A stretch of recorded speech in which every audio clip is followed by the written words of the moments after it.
Good evening and namaskar. I would like to welcome all of you to Genius Lakshya, which is a unique initiative by Genius Group of Institutions for the service of the nation, and you all are the important part of this initiative. So, Genius Lakshya is a unique initiative taken by Genius Group of Institutions to prepare the students for all type of central government jobs, all India services, and state government jobs, including Army, Navy, and Air Force. So, you all are an important aside of the whole program, and being you are the important asset, I hope you will play a great role in spreading the message of the program. So I would like to let you know that this is a initiative where we teach, train, motivate and guide our students from standard 7 onwards, and we have classified the whole program into two categories. In junior category, the student from 7, 8, 9, 10 can participate in the program where I will be teaching you, guiding you how to create UPSC at the earliest. And for the senior category, student above 7, 10th standard can join the program. So the whole program has been designed to prepare the students from the standard 7 onwards to pursue their career in the field of UPSC, NDA, CDS, and other government examinations. So, be a part of this initiative. Today, the presentation will be on current affairs, and the current affairs will be on two important topics. And let me share the first topic first of all. So, Bhavya Patel ji, good evening and welcome. Tia Sinojia ji, good evening and welcome. Aarti Boria ji, good evening and welcome. I hope you all are enjoying the journey of UPSC, and if you enjoy this journey, then definitely you will reach your destination one day. So, the first and foremost, the most important part of any journey is that you must enjoy it. You must have a good experience of it.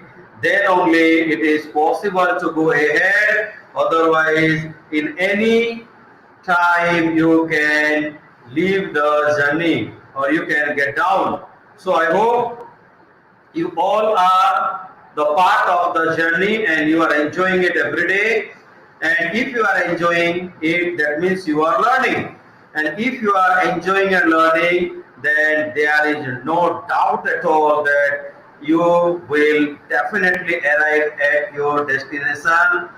You will reach the pinnacle of success, that is UPSC. Okay, so today we will analyze the most important topic and the soft relationship between India and Mongolia. India believes in soft power. India believes in soft power rather than hard power, because soft power is very, very important to have a healthy relationship with others. Okay, so without soft power, it is very difficult to maintain healthy relationship with all the countries in the world, because every time you cannot win the war, by utilizing weapons, ammunitions. So sometimes it is very, very important to utilize the soft power to win the heart of others. And India being one of the most powerful country in the world as far as the soft power is concerned, has been playing great role, important role in maintaining healthy relationship with all the countries in the world. So soft power, as we know that this is a power where culture is promoted of other countries. The literature is promoted of other countries, right? The religion of other countries are promoted, by which we can maintain a very good, healthy relationship with other countries. Okay, so almost all the countries in the world, they try to promote the culture, religion, text, literature, tradition, rituals, customs of other countries in their countries to make a healthy relationship with other countries. This is called soft power. The same way India has started promoting the scriptures of Buddhism of the Mongolia country in India. We know that Buddhism is the fourth largest religion in the world today, though it was started in Indian subcontinent and gradually went to so many countries through so many people. It is believed that the businessmen, the merchants, the traders were following the Buddhism, and they took the Buddhism from India to all the nearby neighboring countries. So the role of traders, the role of businessmen, the role of merchants were very, very important in spreading the Buddhism in almost all the countries in the world. And according to the latest report, Buddhism is followed in approximately 51 countries in the world, and Mongolia is one of them. And today we are going to discuss, understand, analyze the complete analysis of India-Mongolia relationship with regards to Buddhism.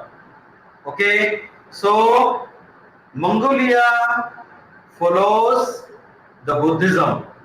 Approximately more than 50% people of Mongolia are the Buddhists. Precisely, it is 53%.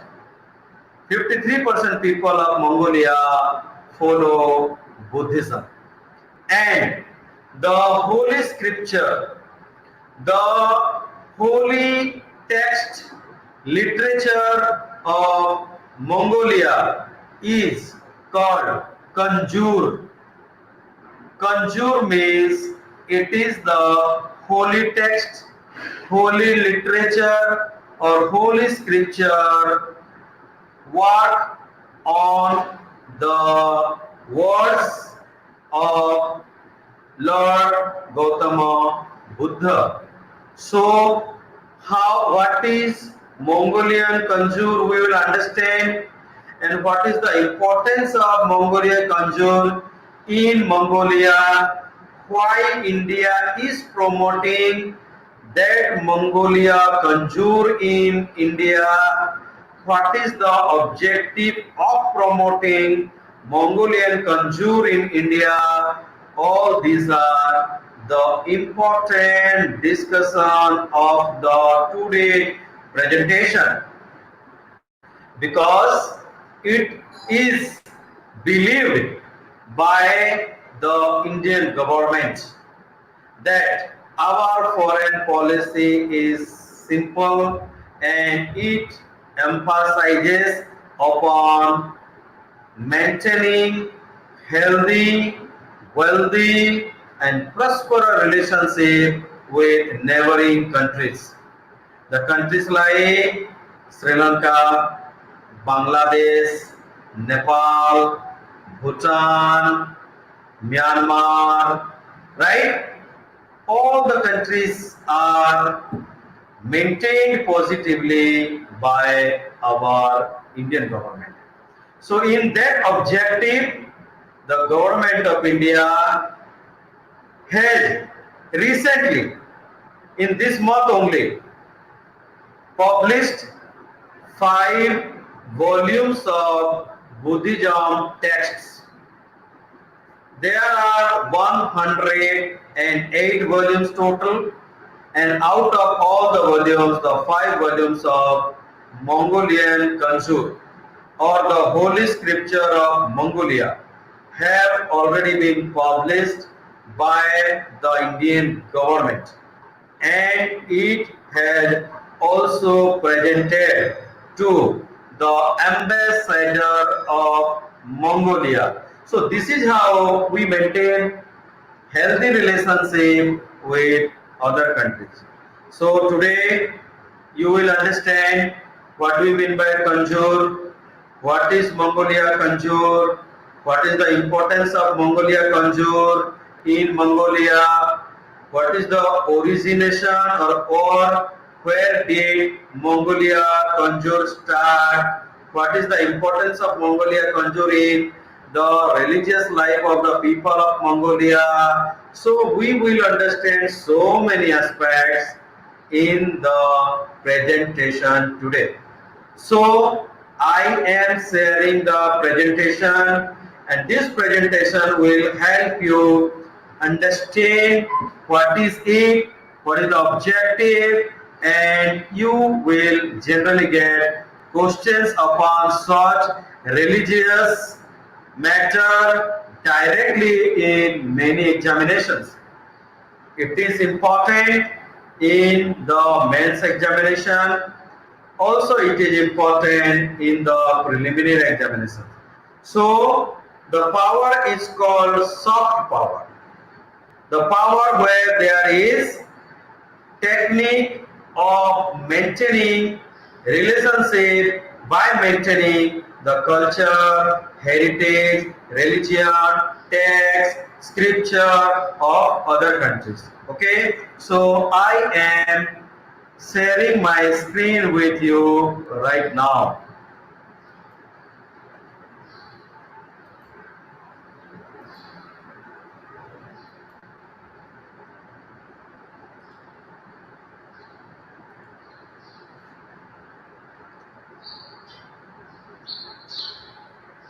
So there are 108 volumes total of Mongolian Kanjur manuscripts. Let's understand what is manuscript. You will get the complete information in my later presentation and slides. But there are total 108 volumes of Mongolian Kanjur manuscript that will be reprinted, means it will be again printed in India, because the manuscripts are very fragile. It can be destroyed any moment of time, and manuscripts are the real source of information. So the government of India has decided to reprint all 108 volumes of Mongolian conjure manuscript in India according to the Indian Express of 10th July 2020. Why it is important? Because this is the manuscript of Mongolia, and government of India is reprinting the manuscript to have a cultural tie-up between India and Mongolia, to have a developed relationship of religion, culture, rituals and traditions between India and Mongolia. So our government has made up its mind to reprint total all 108 volumes of Mongolian conjure according to Indian Express of 10th July 2020. On 4th July 2020, the first set of 5 volumes of Mongolian conjure have already been printed by Government of India, by specially Cultural Ministry, and it is already presented to the President of India. That means out of 108 volumes of total manuscripts, the first set of 5 volumes have already been printed, and the first set of 5 volumes has already been presented to the President of India recently on the occasion of Guru Purnima. Guru Purnima is one of the most important festivals in Buddhism, and it is also called Dharma Chakra Day. And we have already discussed Buddhism in detail. Also, I have already discussed what is Dharma Chakra Pravartan. Okay, that day, Dharma Chakra Pravartan, that day is celebrated in Buddhism as the Guru Purnima Day. So on the occasion of Guru Purnima Day, our cultural minister has presented the first volume of Mongolian conjure to the President of our country. The project has been taken by the Ministry of Culture to reprint the whole 108 volume of Mongolian conjure under the mission of National Mission for Manuscript. What is National Mission for Manuscript? National Mission for Manuscript is responsible organization to preserve and conserve and protect the manuscripts in India. And manuscripts are very much helpful to know many things of the past, but all the past records are not manuscripts. Which records are called manuscripts? Which records are, though past, not considered to be manuscript? You will get to know in my later presentation, in my later slides. So only here we will understand National Mission for Manuscript is accountable or responsible to preserve, to protect, to maintain, to conserve the manuscripts. And we know that India is rich in manuscripts. We have the highest manuscripts in the world according to National Mission for Manuscripts report. We are rich in the manuscripts. It is expected that all the Mongolians manuscripts will be published by March 2022. According to the Cultural Ministry, all the Mongolians manuscripts, all means total 108 volumes, will be published by March 2022. This is a Mongolian conjure. This is a Mongolian conjure, and the people of Mongolia worship it.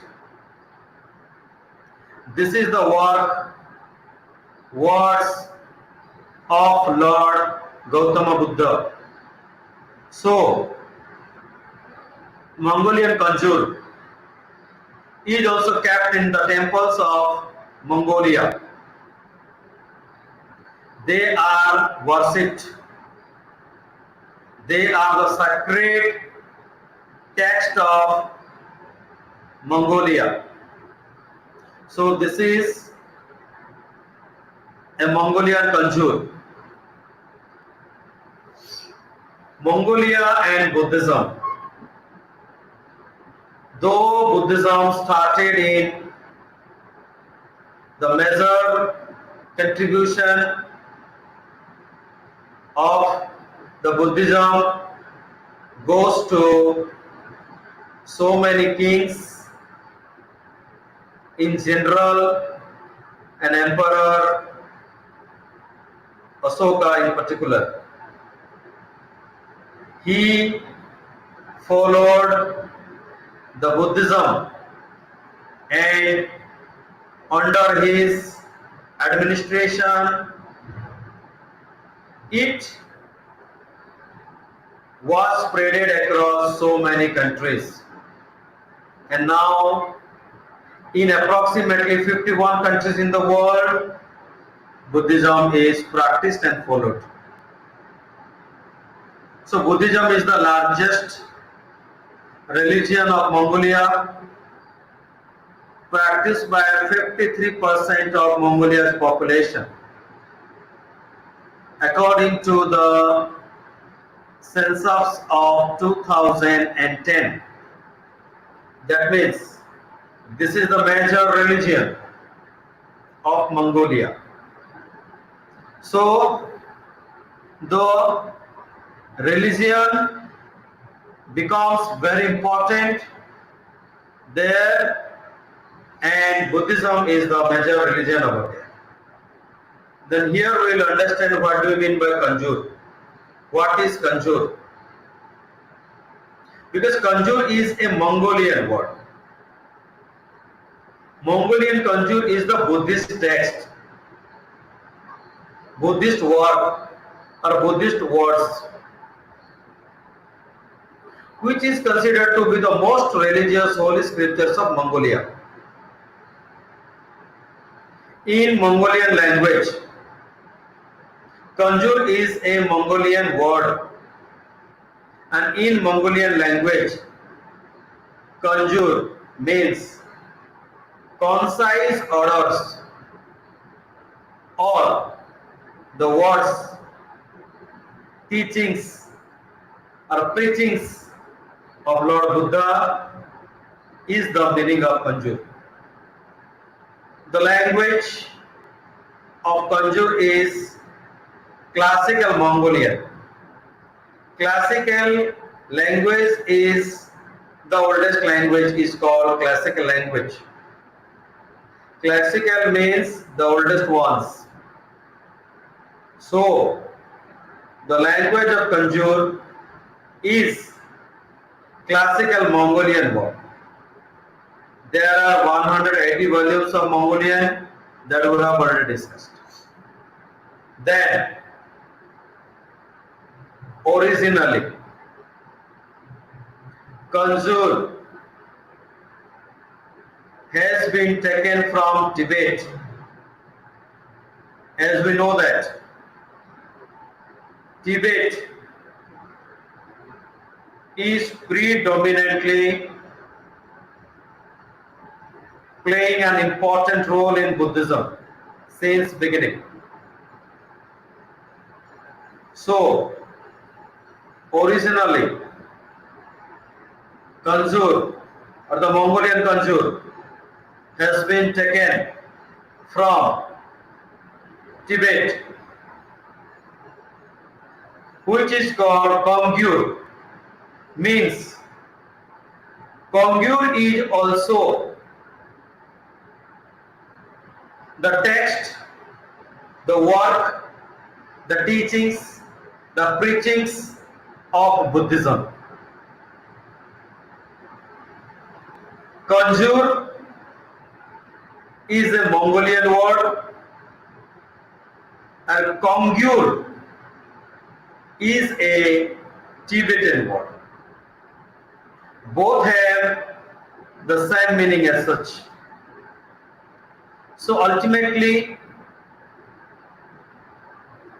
the Kongyur became Kanjur in Mongolia because it took some years to reach Buddhism to Mongolia. Before that, India, Tibet, Sri Lanka, these countries had already adopted Buddhism. So, the Kongyur is the text or holy scripture of the Tibet. Kongyur has been written in Tibetan language, whereas the Kanjur has been written in classical Mongolian language.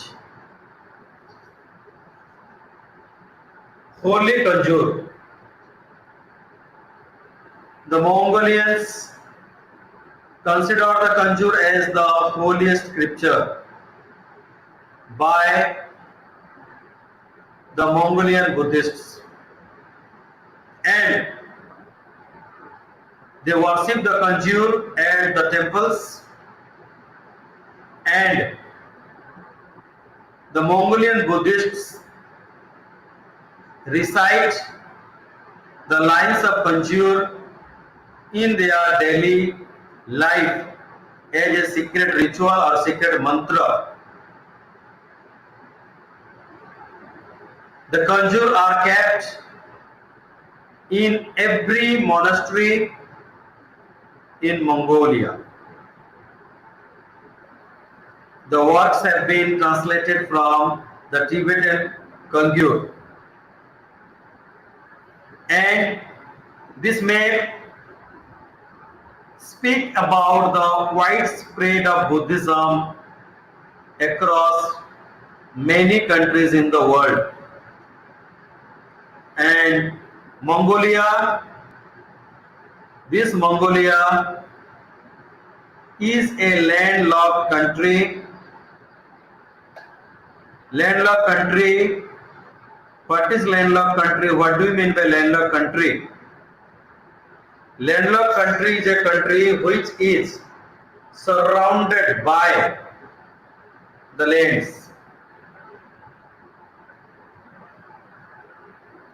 If a country is surrounded by lands,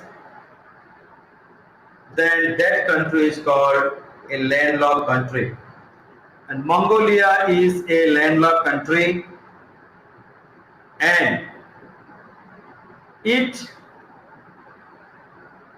is in between Russia and China.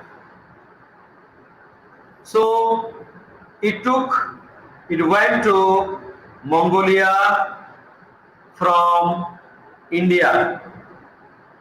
The Buddhism reached Mongolia from India. Then India and Mongolia relationship. Historical interaction between India and Mongolia goes back to centuries. Means our relation with Mongolia is very old. It is very old. As the Buddhism came into existence before approximately 2500 years before,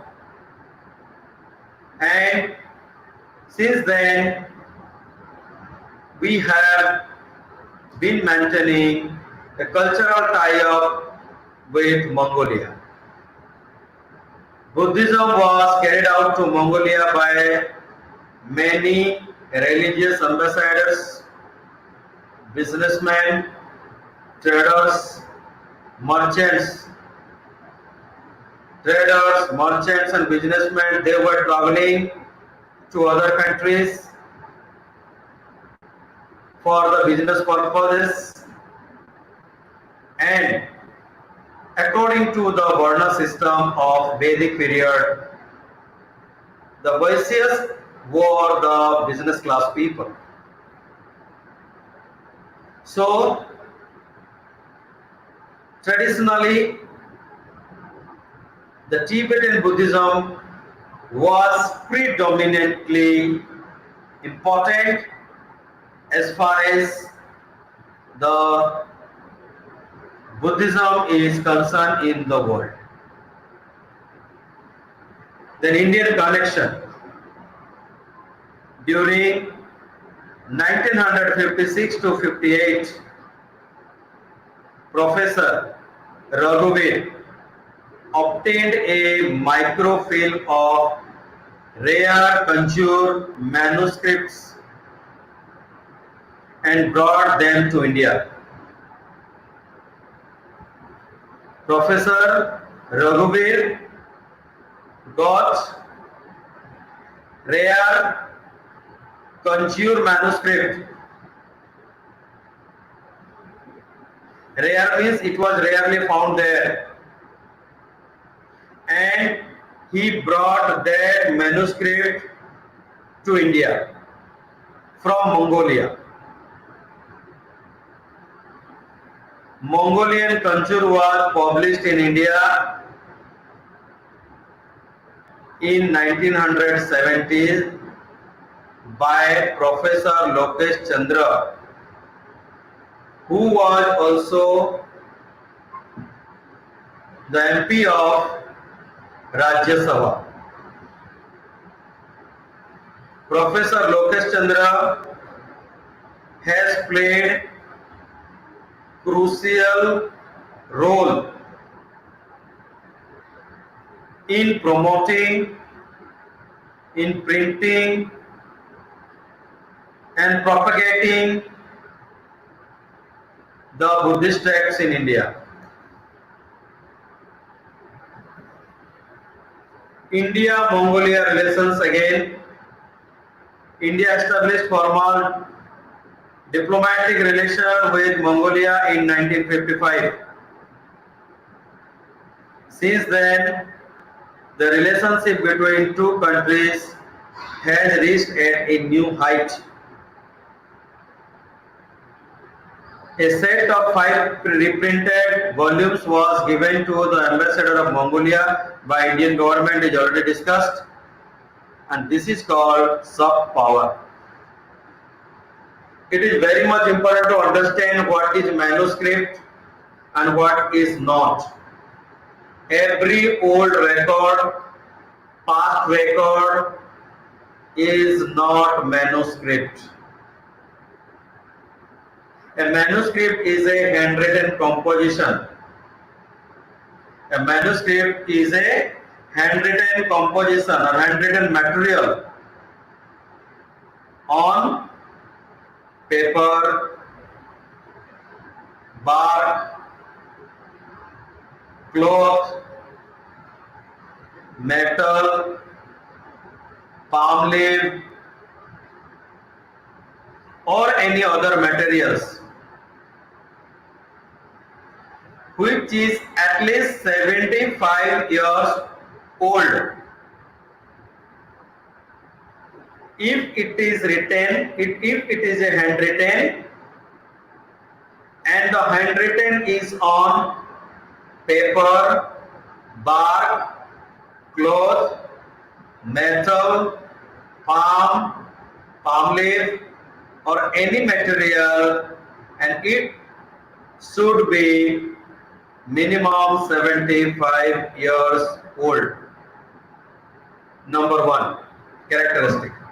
Second, it must have significant scientific, historical, or aesthetic value. Means the writing must carry some important scientific value, historical value, or aesthetic value. If the handwritten composition on paper, bark, cloth, metal, palm leaf, or any other materials does not carry any scientific, historical, or aesthetic value, then it is not a manuscript. Lithographs and printed volumes are not manuscripts. If we get a printed material which is 75 years old, it is written, if it doesn't have any scientific value or historical value or aesthetic value, then that is only a past record, it is not a manuscript. So this is the second characteristics of manuscript. Manuscripts are found in 100 of different languages. The next characteristic of manuscript is that it must be written in many languages and many scripts. Often one language is written in number of different scripts. For example, Sanskrit is written in Uriya script. Means using the Uriya letters, Sanskrit is written. Using the Grantha script, Sanskrit is written. Using the Devanagari script, Sanskrit is written. And by using so many scripts, Sanskrit has been written. So, a manuscripts must be written in so many different languages and scripts. Then only it will be considered to be a manuscript, otherwise it is not a manuscript, it will be only the past record. For example, a person has written something before 100 years then it has been written in any one language, it is not a manuscript. It is not at all a manuscript. Manuscripts are distinct from historical records. Yes, it can be called historical records. Any records of the past are historical records. Manuscripts are distinct, means different from the historical records, such as epigraphs on rocks, formats, revenue records,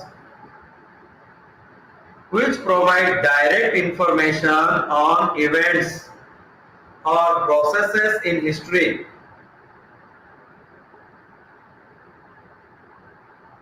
Manuscripts have knowledge content.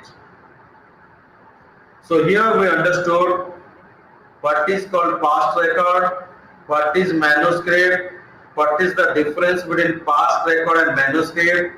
All the past records are not manuscripts. We understood it.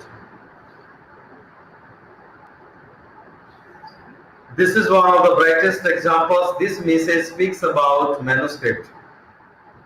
See, things are written on palm leaf.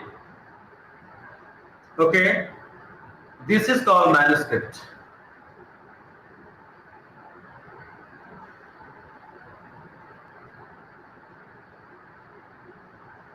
Then what is National Mission for Manuscripts and what is the objective of this department?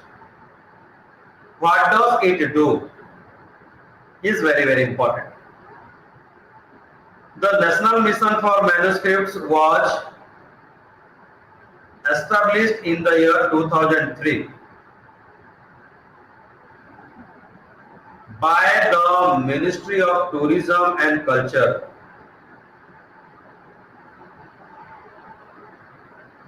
A unique project in its program and mandate.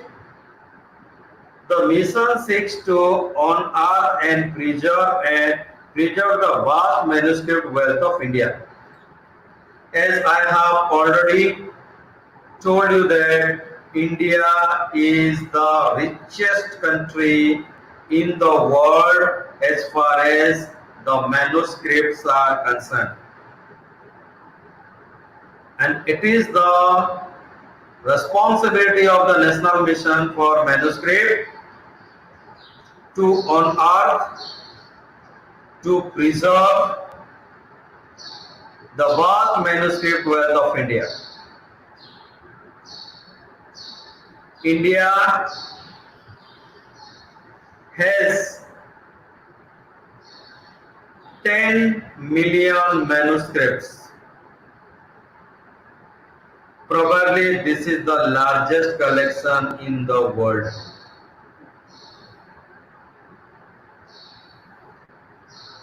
This is a manuscript. This is the manuscript. The responsibility of National Mission for Manuscript is to take care of such manuscript, to preserve, to reserve and to conserve it. So the mission takes the printing of manuscript because it is very difficult to preserve the manuscript for a long time because manuscripts are very old. So the National Commission Mission takes the reprinting of the manuscript and the original manuscripts are preserved and the printing materials are given for research and development. So this is the end of my presentation and we will go to the another presentation now.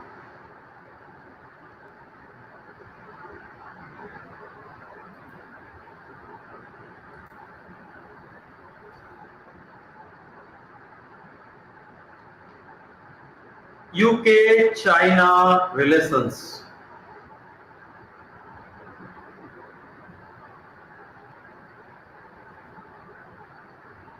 UK bans on Huawei 5G. Huawei 5G is the largest private organization of China. We will understand the background of its ban. Though UK and China had a golden period for almost about a decade from 2010 onwards, and all of a sudden the government of UK has decided to ban on Huawei 5G. So this presentation will help us understand what were the reasons to ban it, what kind of relationship are there between China and UK, and what kind of losses will be there for China and for UK.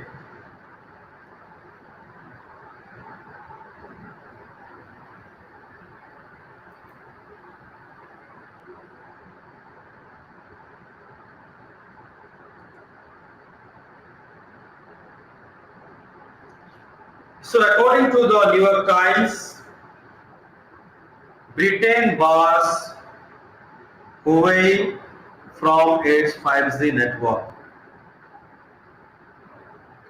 In a major reversal, Britain announced on Tuesday that it would ban equipment from the Chinese telecommunication giant Huawei from the country's high-speed wireless network. The decision was a big victory for the Trump administration, which had blacklisted Huawei. What does it mean?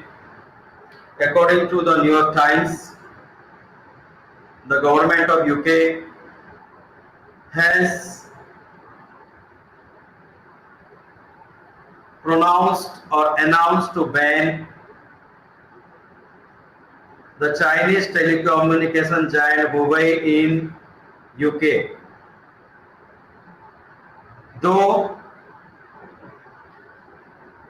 this Chinese giant organization has already set up 5G network in UK, then what made it to ban this 5G network? This Huawei has already been blacklisted in America. According to the sources, according to the reliable sources, it is believed that the telecommunication company like Huawei, they spy the information of the country, the data of the nation is stolen and given to the Chinese government.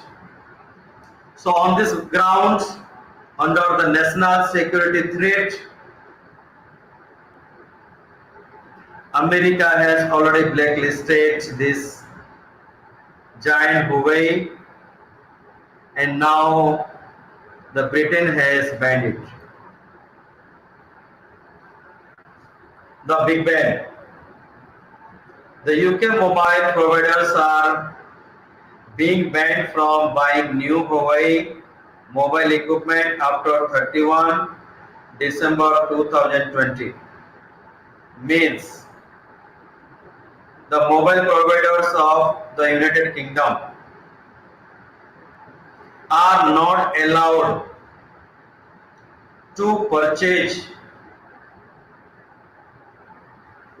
any new Huawei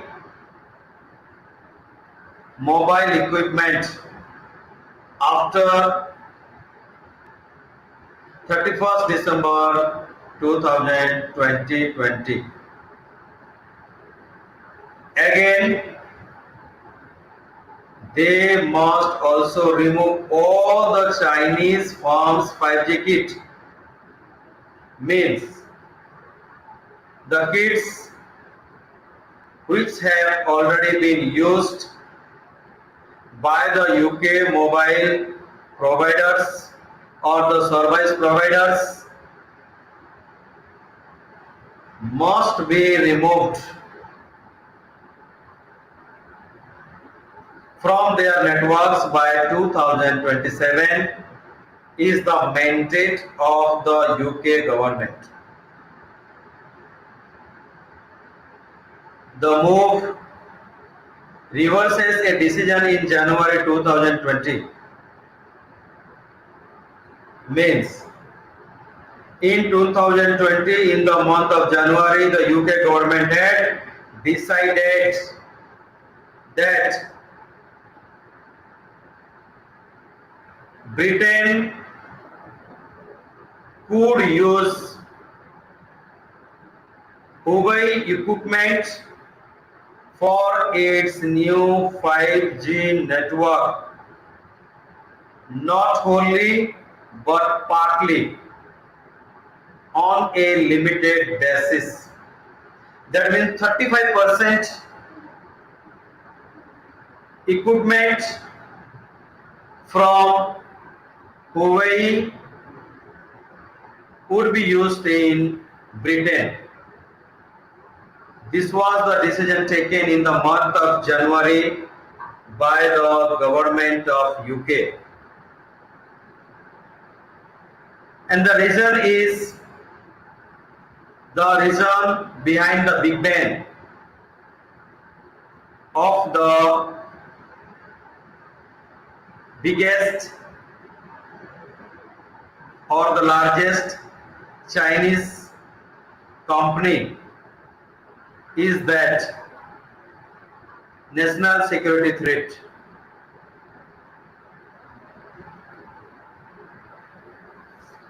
Huawei is China's largest private company and world's largest telecom equipment producer. Huawei had deployed 20,000 5G base stations in the UK already. Globally, it is expected that the company will deliver 5 lakh 5G base stations in the current year. So the plan is very big, and the revenue of the company for the first half of 2020 is approximately $65 billion, which is a huge amount of money.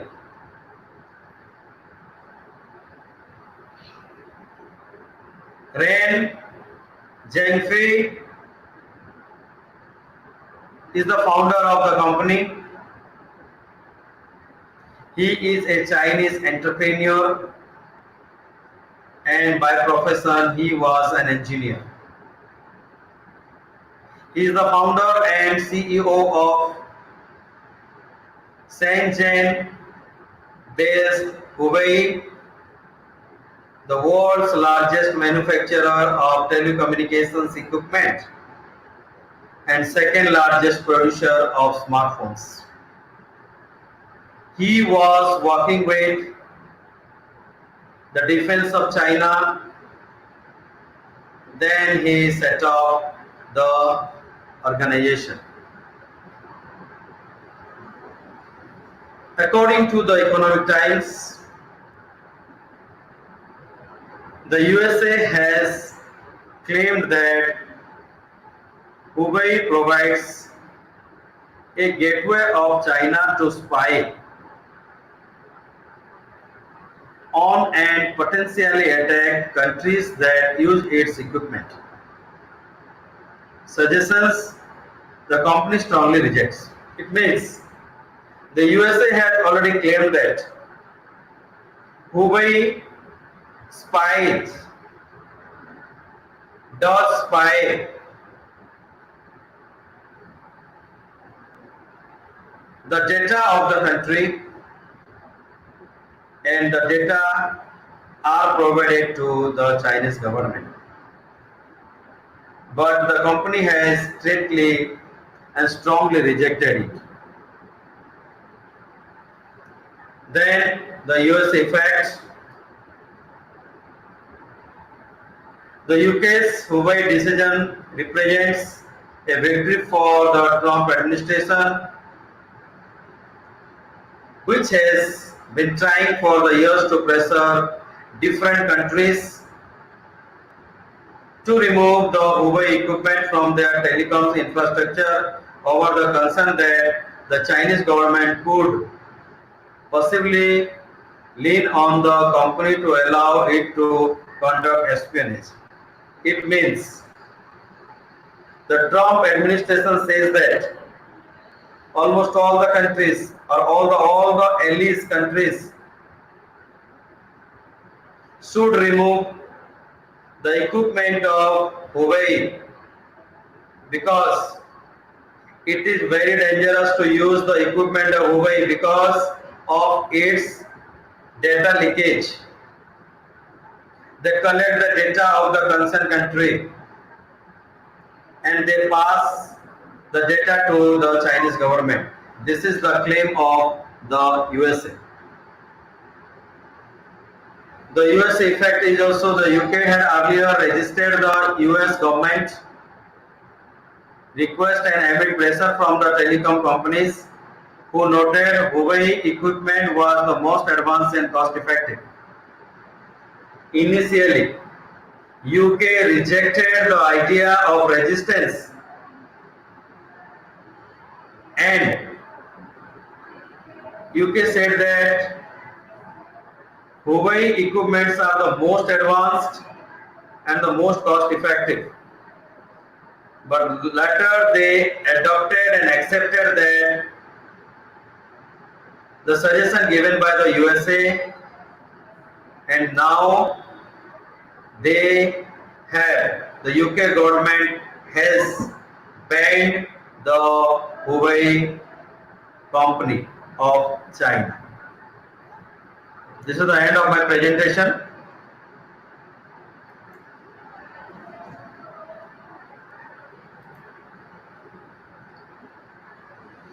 Okay, so if you have any doubt, any query, any question, feel free. You can write me on Rohit Shika at geniusschool.co.in. You can call me on my number for any doubt, any query regarding any kind of central government jobs and state government jobs. So, thank you very much for being a part of this presentation. If you have not subscribed to our channel, you are requested to subscribe to the channel and don't forget to press the bell icon to get the further notification of our videos. So thank you very much. for being a part of the presentation and for your active participation. See you in my next presentation. Jai Hind, Jai Bharat.